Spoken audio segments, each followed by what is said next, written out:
হঠাৎ করেই ভাইয়া হচ্ছে বাসায় ছোটোখাটো একটা গেট টুগেদারের আয়োজন করে। তো ভাবি হচ্ছে সকালবেলায় ফোন দিয়েছিল আনিশার বাবাকে আমাদেরকে নিয়ে যাওয়ার জন্য বাসায়।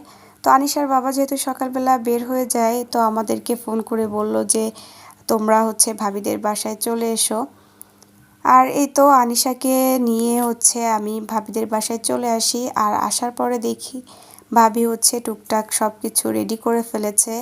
আর যেহেতু অনেক মানুষেরই আয়োজন ছিল, যার জন্য রেডি করতে একটু সময়ই লেগেছে। কারণ রেডি করা হয়ে গেলে কিন্তু রান্না করতে খুব বেশি প্রয়োজন হয় না। তো আমি যে হচ্ছে মশলাগুলো রেডি করে নিয়ে তারপর রান্নাটা বসিয়ে দিই। ভাবি হচ্ছে সব কিছু রেডি করে দিয়েছিল মাখিয়ে, আর দেন আমি হচ্ছে নাড়াচাড়া করে নিয়েছি বাকিটা। আর যেহেতু আমি মাঝে মধ্যেই খুব বেশি এত বেশি রান্না করা হয় না, অল্প স্বল্প রান্না করা হয়। আর বেশি হলে হয়তো ভাবি যেহেতু এটাতে এক্সপার্ট, যার জন্য মশলা পরিমাণ সব কিছুই হচ্ছে ভাবি দিয়েছিল, আর বাকিটা আমি রান্না করেছি। আর এটা ছিল হাঁসের মাংস, রাজহাঁসের মাংস।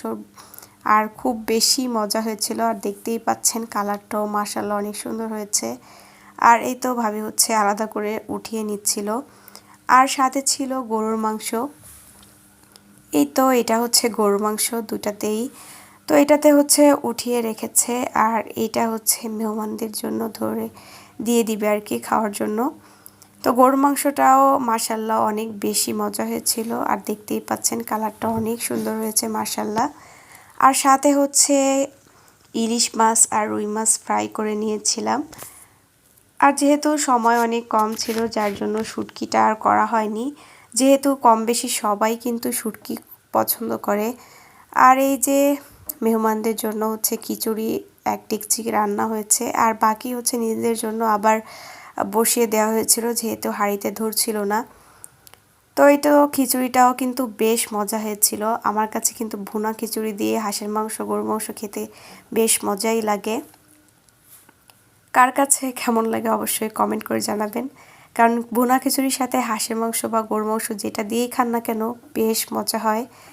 আর এই ভুনা খিচুড়িটা ভাবির হাতের কিন্তু অনেক বেশি মজা হয়, কারণ এর আগে যতবারই খেয়েছি আলহামদুলিল্লাহ অনেক মজা ছিল খিচুড়িটা। আর এই তো সব কিছু গুছিয়ে নেওয়া হয়ে গিয়েছে, আর এগুলা হচ্ছে মেহমানদেরকে দিয়ে দিবে খাওয়ার জন্য। তো ওগুলো আর ভিডিও করা হয়নি। আর সাথে হচ্ছে সালাদ ছিল। তো সালাদে হচ্ছে শসা আর টমেটো, লেবু এগুলাই তো কেটে দিয়েছি।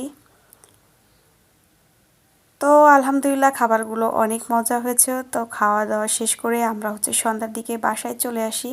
তো আজকের মতো ভিডিওটা এখানেই শেষ করছি। আল্লাহ হাফেজ।